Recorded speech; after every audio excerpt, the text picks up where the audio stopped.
Hi, I'm Michelle Renee Hiatt of American Quilter Society, and we are in the modern section at AQS QuiltWeek Branson.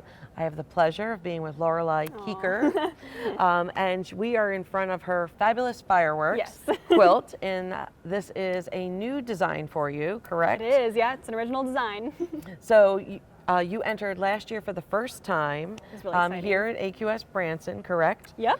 And so now this is your second year entering, and this year you have two quilts that have been entered. Yes, I have a quilt in the wall quilts category, and then I have this quilt right here. The other quilt is butterfly prisms.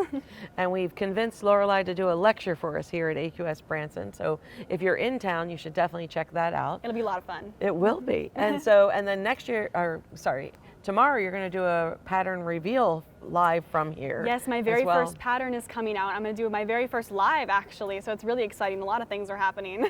Perfect, yeah. So it's just been a year and you've come so far. Yes, it's been a crazy adventure. I love it. I love it. So talk to us a little bit about Fabulous Fireworks. Yes. This is an original design. It is, yes. I knew that I wanted to do some sort of star, but I wanted to use traditional designs and play with the angles until it became a more modern looking design. And then, of course, I always use lots of negative space so I can do the long arming in here, which is my favorite part. Anytime I'm piecing something, I always think, how can I long arm it in the end? Yes. Now, what about techniques? You use paper piecing? Paper piecing, curved piecing, which is kind of paper piecing combined with curved piecing. You know, I curved piece paper piecing in there, and then I did free motion long arming. And then how about your color selection? Yes, so I wanted to do, this was inspired by the fireworks that we see at our lake every year. We have a 4th of July party, and I love the colors of the fireworks and the patriotic theme. And Northcott had these fabrics, and I thought they were gorgeous, and I loved how they're brighter than you usually see with red, white, and blue. And I wanted to make more of a youthful, patriotic expression. Very cool. And then speaking of Northcott, yes. This was a your jacket, yes. Your outfit was a collaboration with them as well. It was. They reached out and they said, would you like to do a collaboration with our fabrics? I said, of course. And they said, you can pick from our fabrics. So I found their blenders and basics, and I loved the jewel tones, and I thought it would make such a cool flared out skirt jacket combo. Now talk to me a little bit about your construction of it. Do you quilt each of the pieces before you put them together? Is that how you go about? So I make a bunch of mini quilts, basically rectangular, like small quilts that are a little bit bigger than the pattern sizes I need, and then I can cut out the pattern pieces from there. That way I get my designs centered the way I want them, so they're symmetrical. And then are you using a pattern, like a clothing pattern to do your jacket, or is it all your design? This was an original pattern. The skirt I used the template for, but I altered the template. It's not really recognizable in the end. I can't follow a pattern. I feel like that's kind of the quilter in me. I just can't follow rules.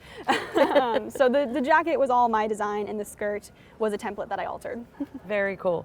And then what, in this last year since we last interviewed you, what are some of the other things that you've done? I've seen, there's so many. I follow you on social media. So. Yeah. There's so Pigs many. in a blanket quilting. I'm on Instagram and Facebook. Yes. There's so many things that have happened. I just got first at QuiltCon, which was exciting. Very my first cool. time at QuiltCon and my first place at QuiltCon in the same year.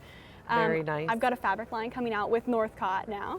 That's going to be coming out in the fall for quilt stores to order.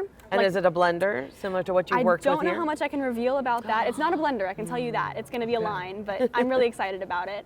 And then I've got my first pattern coming out. I'll have a book coming out eventually for youth quilting. That's a while ahead still, but I'm working on it. So it'll be teaching kids how to quilt from a kid's perspective. So I still have the beginner mindset a little bit. I can help explain things more in depth.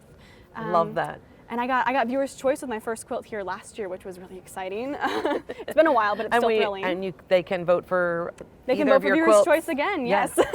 So that would be fantastic. Yeah. And then, so let's talk a little bit about, because you are only 16 now. 15. 15 Almost now. 16. And then when you made your first quilt that we had last year, you made that when you were 13 or 14? I want to say 13. I think I made it when I was 13, but I started entering it when I was 14. Yeah. So you're never too young to start quilting? Never, no, Yes. yeah, never. Maybe too young for a rotary cutter at some point, but you know, with adult supervision. That's fabulous. So you too can enter our contest, and you can see and meet Lorelai here at AQS Quilt Week Grand Rapids. She's doing a lecture, and you might find her hanging out by one of her two quilts, so we hope you come and see her. And you can get all the information about our quilt contest on AmericanQuilter.com.